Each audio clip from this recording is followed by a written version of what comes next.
Yeah, so I can see that we have gone live. There's been a slight delay due to technical glitches. A very good afternoon to one and all, and welcome to the second session of the winter retreat of TMYS. The theme of this session is Winter in the Classroom, and we have with us Professor Nirmala Menon, and we'll be joined shortly by Professor Nandini Shahu, and I am Dr. Saurav Banerjee. So, before we begin our discussion proper, let me ask Professor Menon, what does winter mean to you? How do you enjoy winter? What do you prefer to do in winter? Be in class or elsewhere? Very briefly, please. Thank you, Dr. Saurav. It's lovely to be here. And I like winter. I'm one of those winter people. And well, for winter, I'm in indoor, so we don't have a very long winter. But the little winter that we have, a lot of it is that we don't have classes.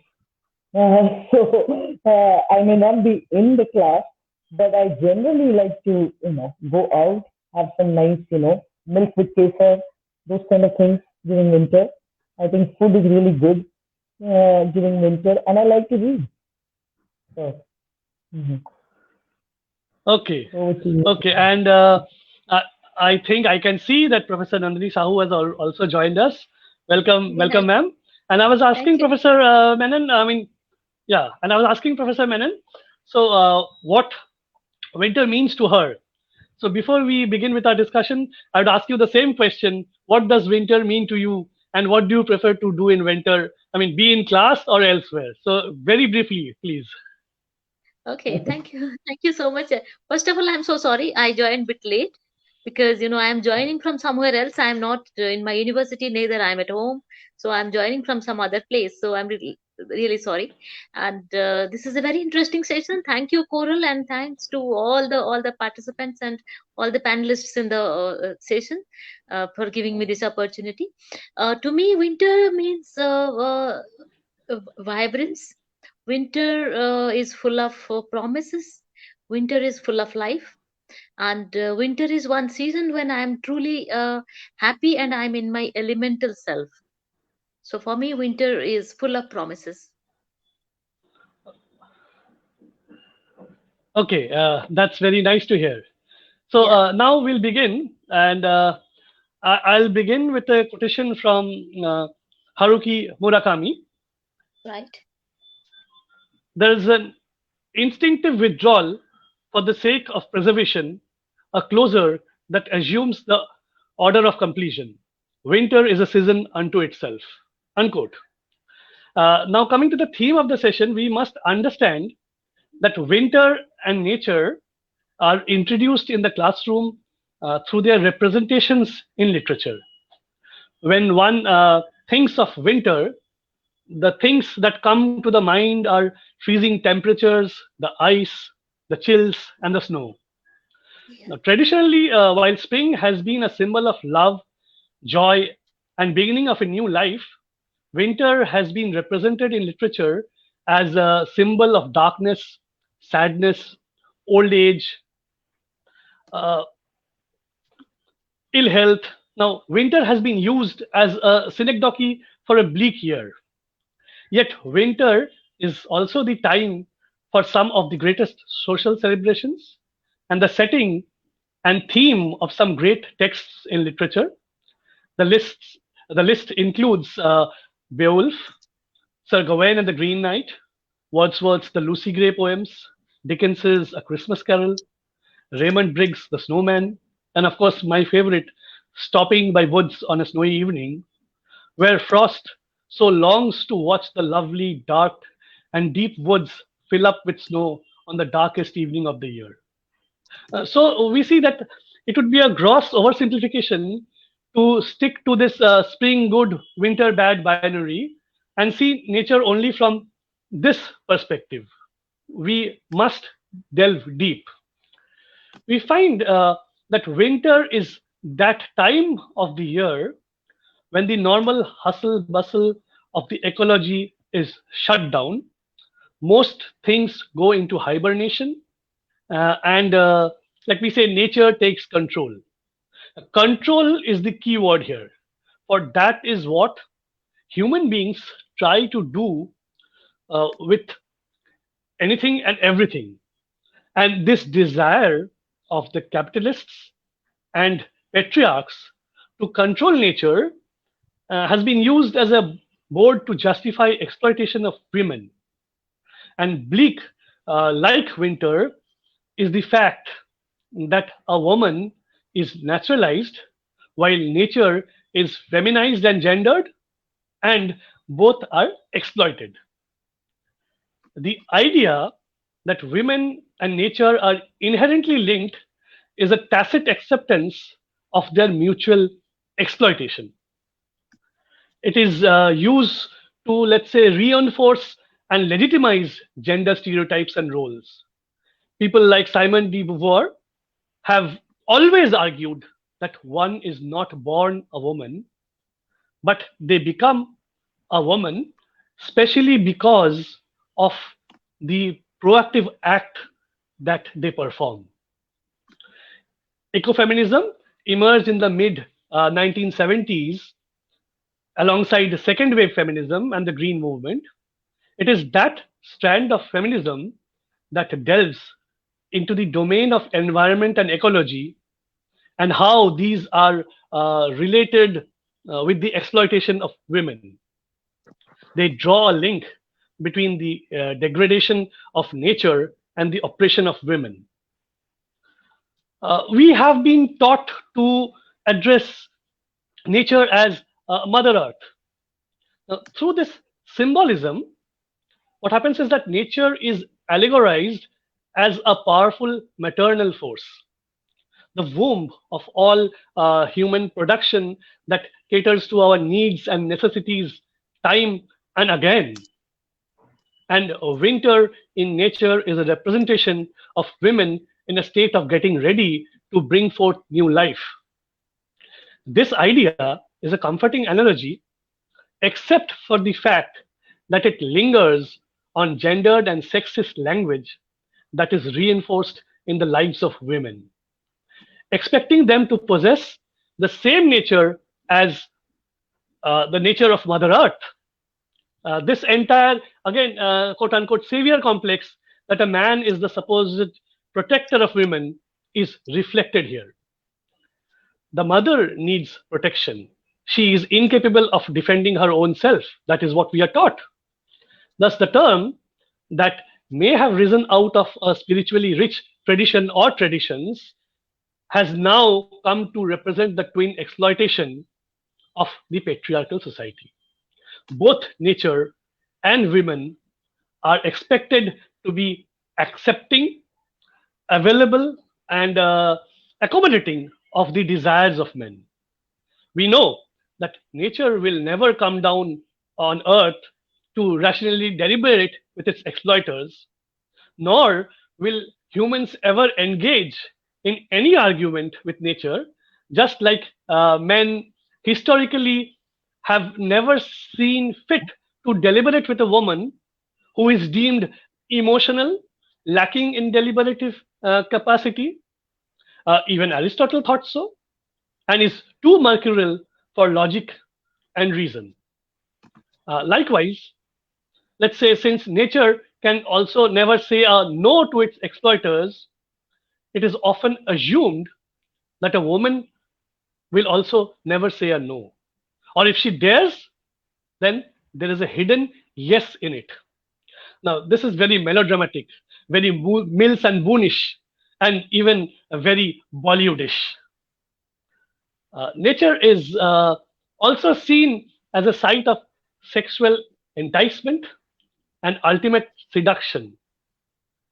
It's a kind of a physical territory available to us as a source of erotic delight. This is seen in abundance in literature where nature is addressed for its scintillating beauty, its sensational eroticism that arouses sexual feelings and emotions.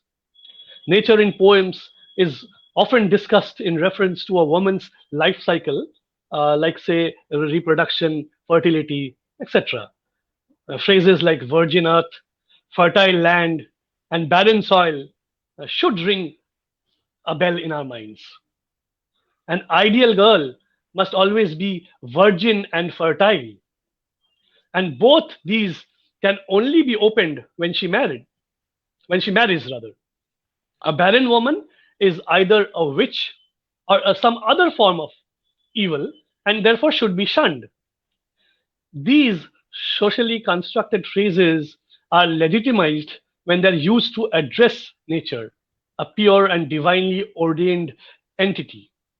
It tricks our mind into thinking that these labels rather, actually exist, that these are the treasures that are there for us to open and enjoy. So it is high time now that we realized it is okay if a woman is not a mother, a virgin, or fertile, but barren, bold, and strong. Similarly, we must realize that nature is not just for our needs, it has its own needs too. And these are the things that need to be taught in the class, according to me. Now, continuing in the same with the same theme, this desire of the capitalists and patriarchs to control nature has led to the climate crisis. This crisis can be avoided by knowledge, by learning more about the nature of nature. But the question is, can nature be taught in class? If so, what is the pedagogy? How does it work? And what are its implications? Is this pedagogy in contradiction to Wordsworth's philosophy of nature as something to be felt and not taught? And may I quote from him, felt in the blood and felt along the heart, and passing even into my purer mind. Unquote. Also, another thing that is associated with this climate crisis that goes into the classroom would be the climate fiction, popularly cli-fi. This term first came into use on the 20th of April 2013 when NPR, or National Public Radio, Washington, D.C., did a 5-minute radio segment by Angela Evansi on Weekend Edition Saturday. Since then, it has become a subgenre within science fiction, and speculations have risen as to whether a climate crisis can trigger a nuclear winter, even without a nuclear war. And here, I would invite Professor Menon to share her views on winter, nature, and these climate fictions. Professor Menon. Yeah, thank you, sir. That was absolutely a wonderful beginning. And as you were speaking, I was thinking about feminism and ecofeminism. And part of, one of the courses that I teach is actually, focused on ecofeminism. I'm not going to talk about that today, but I'm going to extend what you were mentioning by saying that, yes, I do, like I said in the beginning in a response to your question, I do like winter. But I want to, kind of read to you two poems from two opposite spectrums of what you just talked about. One, a poem about winter, and another about like a nuclear winter, or like, are we coming to a tipping point in the climate crisis, and is climate fiction really addressing that crisis, and if so, how, and is it enough, right? So the first one is, it's a small poem. I'm not even sure who the author is, but I have it written down on one of my documents. It says, I love it when it's cold, and I love it when it's snow. I love those mighty winds, and I love all those I know. But I'm grateful for loneliness, and grateful for some pain, and grateful for my struggles, and grateful for the rain. So this is kind of the pastoral winter, with both its beauty and its pain. That we are, when we think about nature poetry, when we think about, I'm sorry, when we think about nature poetry, or we think about any kind of season poetry, that's the kind of poems that you look to. Now, you come, we are living or experiencing a kind of climate Literally. catastrophe or climate derangement, as Amitav Ghosh likes to call it, the way we have still not fathomed how, as creative writers or writers, we address that crisis. So, I wanted to read another poem called Particulate Matter by Molly Fisk, where it's a kind of a stark poem. If all you counted were tires on the cars left in driveways and stranded behind beside the road, melted dashboards and tail lights, oil pans, window glass, steel belt flashed, the propane tanks in everyone's yards, though we didn't hear them explode. R13 insulation, paint inside and out. The liquor store's plastic letters in puddled colors below their charred sign. Each man-made sole of every shoe in all those closets. The laundromat's washers around metal doors. And then Arco and Walgreens and the library, everything they contained. How many miles of electrical wire and PVC pipe swirling into the once blue sky? How many linoleum acres? Not to mention the valley oaks, the ponderosas, all the wild hearts and all the pain, their bark and leaves and hooves and hair and bones, their final cries. So many particular, precious, irreplaceable lives that despite ourselves we are inhaling. So, that this is an example of climate poetry. And one of the texts that I teach in class, and one of the things that I try to discuss with my students is that when we discuss the climate crisis, one of the things that we notice is, and Amitav Ghosh actually very beautifully lays it out in the climate, in the Great Derangement, that the rhetoric around climate crisis and so far has been too political, too bureaucratic, and not creative enough. Okay?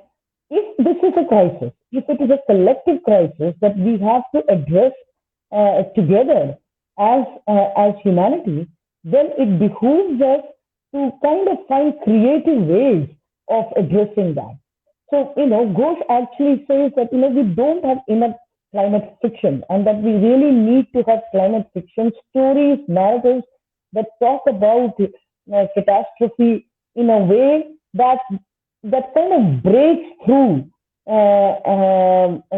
capitalist, nationalist, and, interests, and in a language that is not only bureaucratic.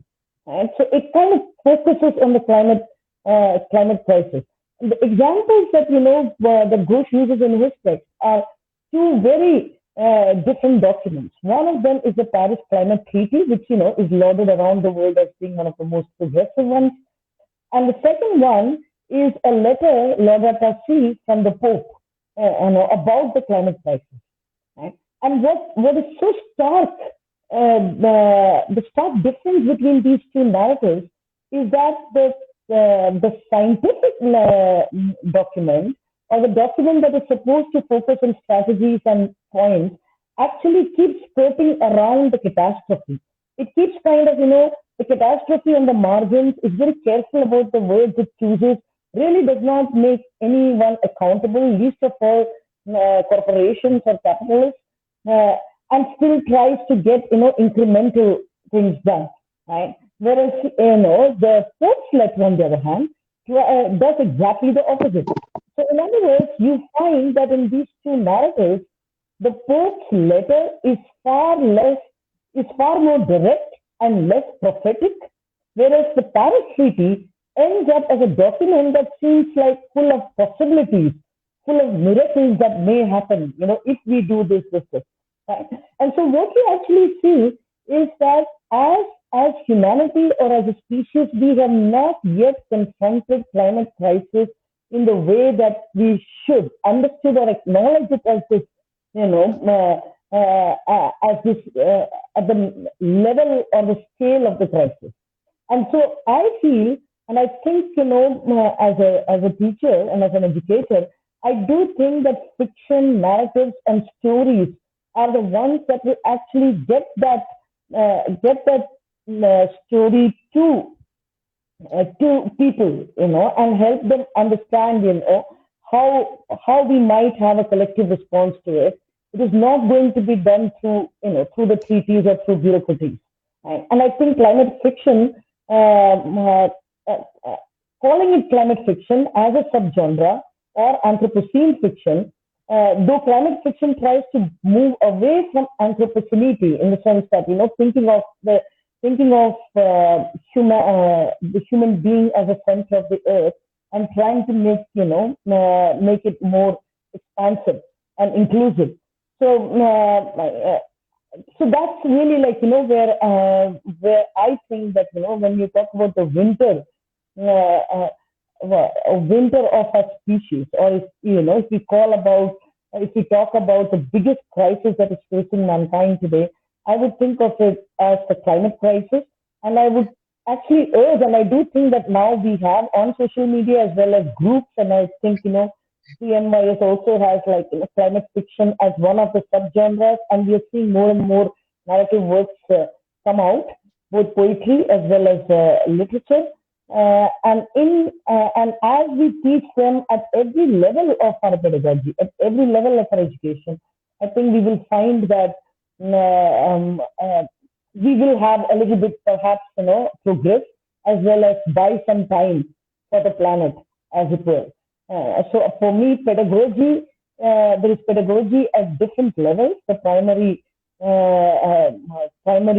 level of the student and the teacher, but pedagogy at a national or a state or community level, and pedagogy on a global scale, where, we begin to make the crisis itself as a center of our discussions and not at the periphery or the margin. So that's not a very uplifting winter spiel, Dr. Saurav, but that's where I will end my few words on climate fiction. Okay, okay. Thank you very much. And well, let's say that the classroom is not always about theory and isms. It is also about creativity. And I'm very sure that the poet among us in this session, who has been sitting patiently so long, will surely be happy to talk about her poems and the things they focus on in the representation of winter slash nature in the classroom. So I would pass on the baton to Professor Shahu to take this forward. It's all yours, ma'am. Yeah, thank you, Dr. Saurabh. So kind of you that you said such nice words about me. In my classroom, I usually talk about winter in terms of eco poetry. When Dr. Coral and you, both of you, invited me for this session, the first thing that came to my mind was eco poetry. I will talk about ecology and then how poetry and ecology are closely associated, and you have given a befitting introduction to that. And the other day I was teaching the poem Shelley's The Ode to the West Wind, and then I will try to associate Shelley's poem Ode to the West Wind with a couple of my winter poems. How I have taken the clue from that, and then I have written those poems. Basically, this poem Ode to the West Wind, it stands for optimism. We all know about positive thoughts, the importance of optimism and positive thoughts in our life. And it's I think this poem was published in 1819, so rather an old poem, and it still has its relevance in our classrooms. When I teach the lines like "If winter comes, can spring be far behind?" the students have a sparkle in their eyes. They think optimistic, they think positive.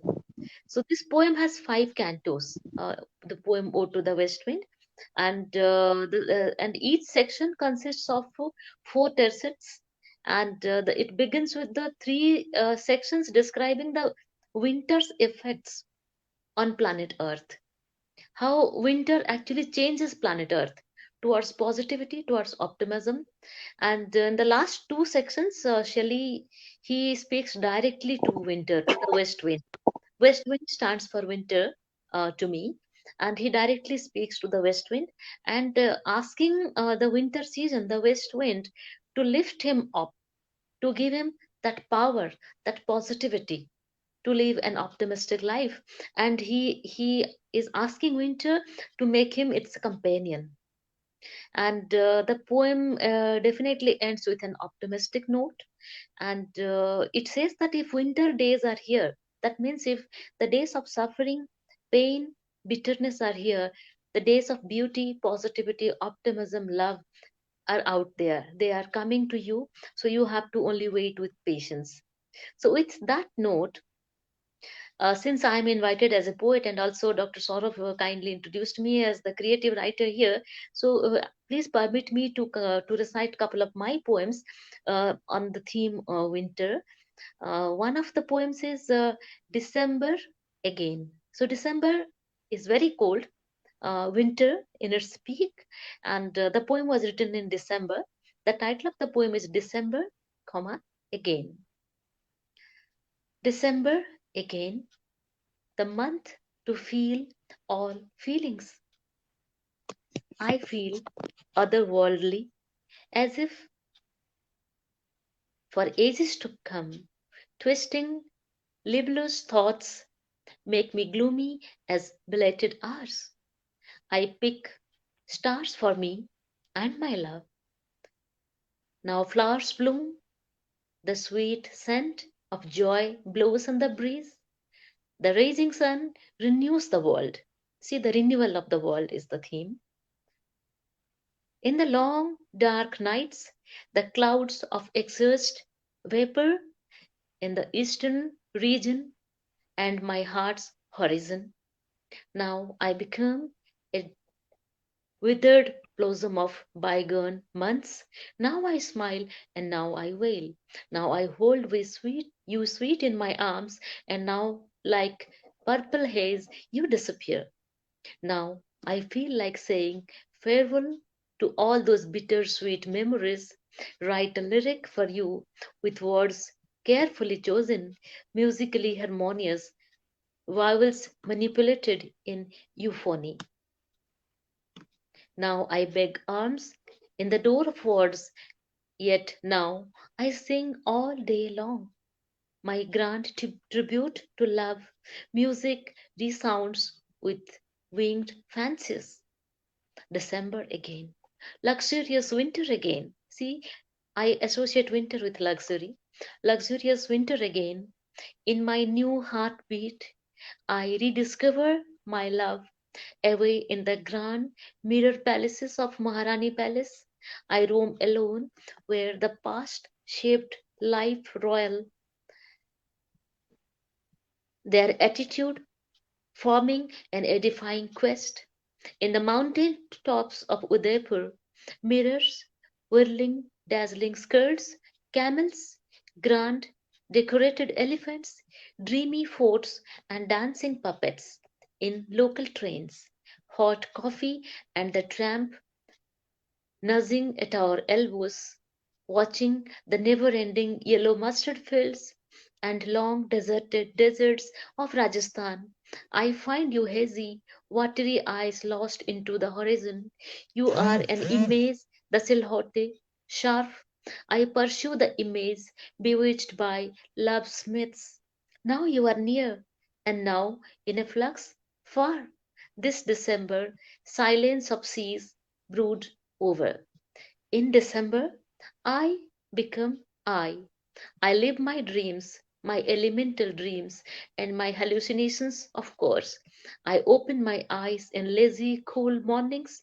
The world exists, gathering new norms when you and I work on the computer. And in afternoons, I regret my gross inability to assert all worlds inherent dissolution of myself coherent, and there seems to be a universe between you and me.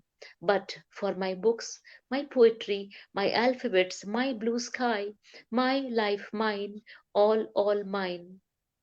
In evenings I gather up. Oh no, such restraints never elevate us. Give the whole of me to the whole of you, to the world of oblivion of all arts, all sciences.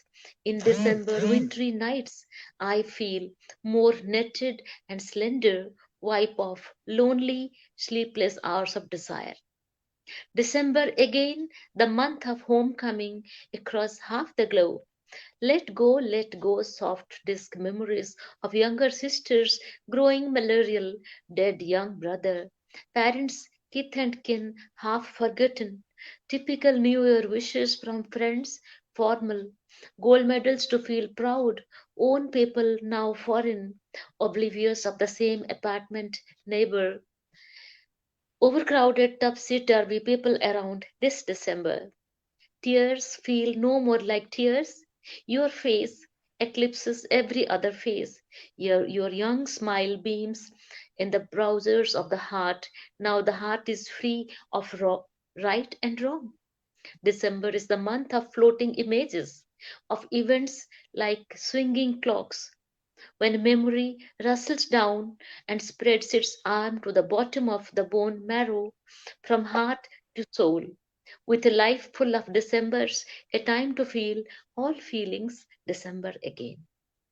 So, this was a poem written long ago, maybe a few years back, during my early youth, I would say, when December stood for so many feelings, varieties of feelings like romantic, sadness, detachment, attachment, all contradictory feelings, but ultimately there was optimism. There was Yes, acceptance. Winter yes. stands for acceptance. And then a very recent poem, the title, it's a very short poem. I'll just take 1 minute to read this poem. No The problem, title no of the, problem.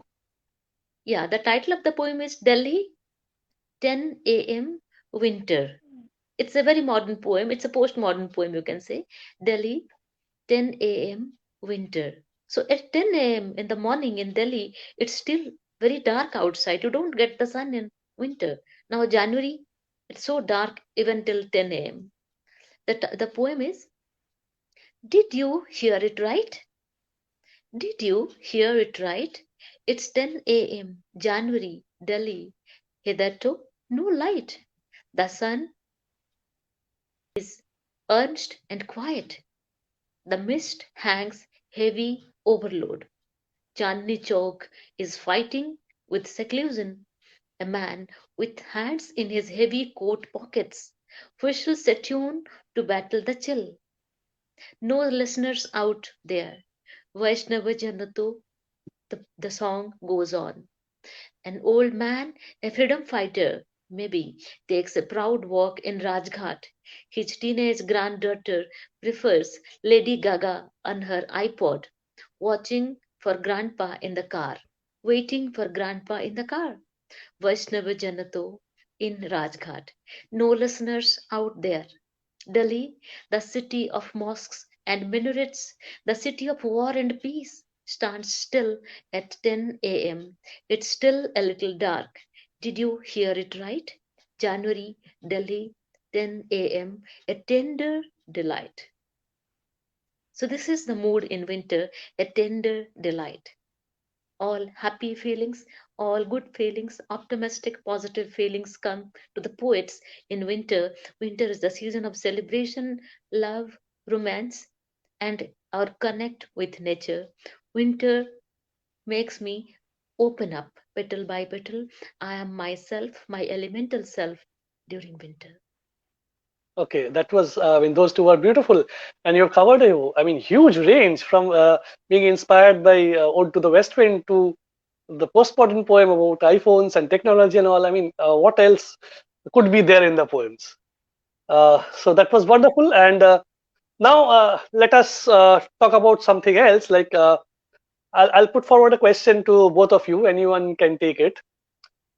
Winter, actually, the concept of winter that we have, even what I have said, most of what I have said, the concept of winter being a kind of everything going into hibernation, slowing down, and other things. That is, don't you think that is mostly Eurocentric concept?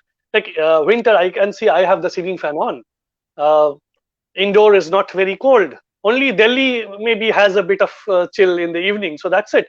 So winter for us is not the time to shut down or hibernate or something like that. Yes, we enjoy our winters like the English people enjoy the English summers. So Yes. why do we subscribe to that kind of Eurocentric view and not celebrate our winters as our spring? I mean, what do you do? What do you do to tell the students that our winter is different from the Eurocentric winter? Professor Menon first, and then Professor Sahu. Yeah, I completely agree with you, Dr. Sarah. I have always, said that to my students that when we talk about winters, our winters are actually the pleasant time. Like I said, we enjoy winters. You enjoy having that chill in the air and sitting around a fire, maybe if you are in like in a colder part of the country, where it's never like, where everything is shut down or snowed under. There are very few places that you have that. So I do think that even if you look at our literatures, across languages, you will find that winters are not described as days of doom. They're usually described as kind of with the moon being more clearer, with a certain sense of like a romance about the food, the different kind of grains or the vegetables, the specific vegetables that are cooked. So yeah, I completely agree with you that that this notion of a, a dreary winter is not necessarily an Eastern concept. It is more of the rough terrains, maybe not now, but in terms of the history of poetry and history of literature and the rough landscapes in parts of Europe is where that metaphor comes from. So we have multiple metaphors of winter in this country, and I think we have it in this region too, and we have it differently in different parts of the country too. So Yeah, an exactly, Uttarakhand exactly. poem is very different from say a winter poem in the south, like in Kerala, for example. So yeah, I absolutely agree with you on that. And I think we need to both understand, enjoy, and kind of absorb those various metaphors. Okay, Professor Sahu, please on this. Yeah, I so agree with you that in India, at least, winter is not the time to hibernate. Winter is the time to celebrate. So Ah, all our important events like our seminars, our conferences, our study tours, and celebrations. In fact, starting with shopping, going out, everything happens in winter. And when I teach winter poems from the European literature to my students, I always ask them to read it as a reader, not to attach ourselves with that, but to read and understand another culture. So they would like to understand the European culture, lifestyle, and whatever happening in the Western countries during winter should be read with little detachment. Need not try to associate or attach ourselves with that, because for us, winter is not the time to hibernate, but to celebrate. okay. Mm. Thank you for your answers. But my next question or point of contention, it might seem a little naughty. Like I'll Yeah. refer to the Tempest. I'll refer to the Tempest. Like remember Caliban saying that you have taught me language, and my profit on it is that I can curse you in your language. So when these kind of winter and the degradation feelings of winter or the dreary feelings of winter are being forced upon us as if that is what we experience, do you think this is a kind of a cultural colonialism?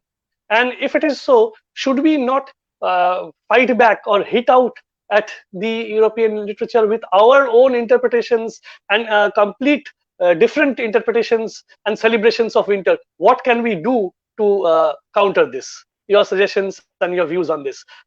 This time, Professor Sahu first. Okay. See, I would say it's not imposed. Nothing is imposed. It depends on the teacher and the researchers and the students how they accept something, how they read the texts.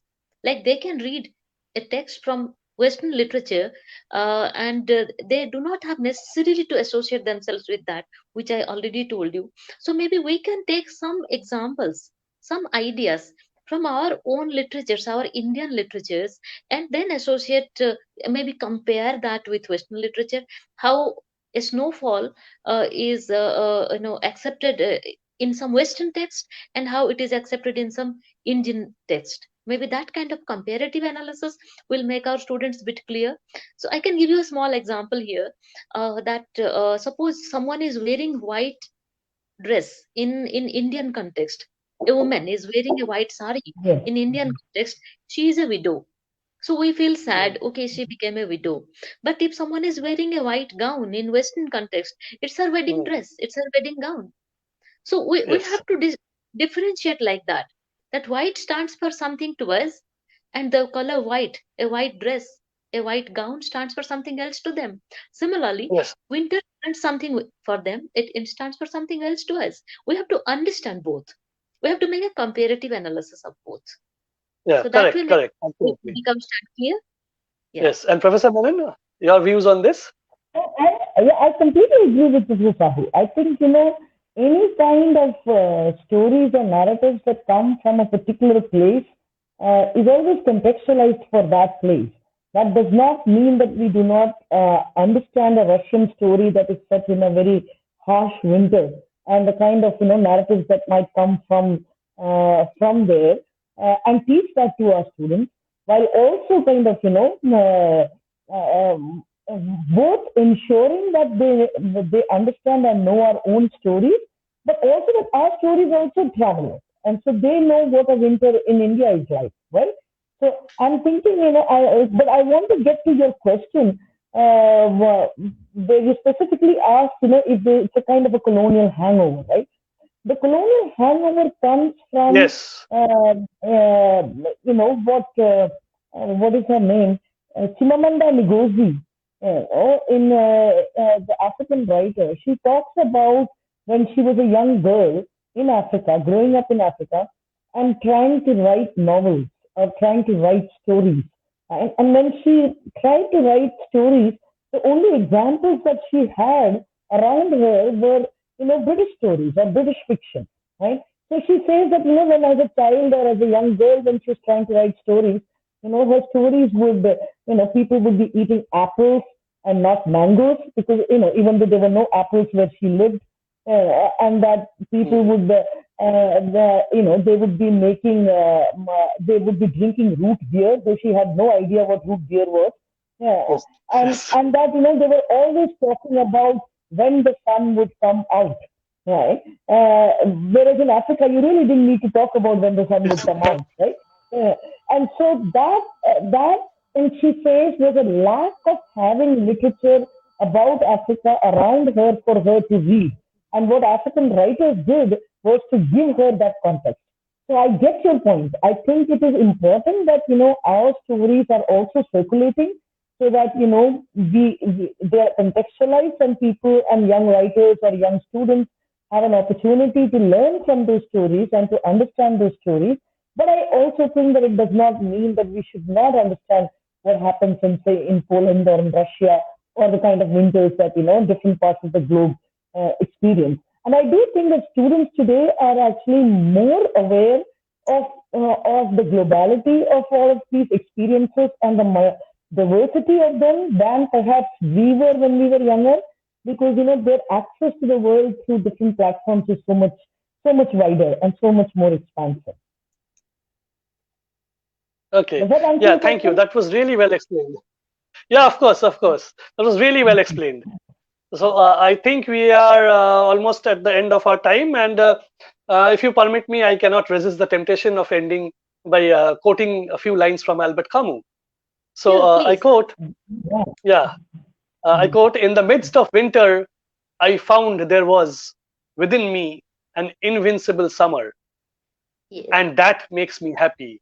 For it says that no matter how hard the world pushes against me, there's something stronger, something better pushing right back.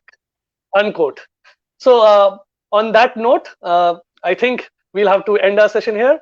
Very big thanks to both of you for participating in this session.